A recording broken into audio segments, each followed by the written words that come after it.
دعا کرنے کی دوسری شرط میں سے یہ ہے کہ انسان کا کھانا پینا اور پہننا پاکیزہ روزی میں سے ہو۔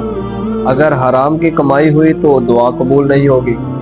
اس لیے رسول اللہ صلی اللہ علیہ وسلم نے ارشاد فرمایا کہ جب بندہ دونوں ہاتھ آسمان کی طرف اٹھا کر دعا کرتا ہے اور کہتا ہے کہ اے میرے رب میری دعا قبول کیجئے، تو اس کی کیسے دعا قبول ہوگی؟ حالانکہ اس کا کھانا پینا اور پہننا حرام ہے اور حرام کی کمائی سے اس کی پرورش ہوئی ہے۔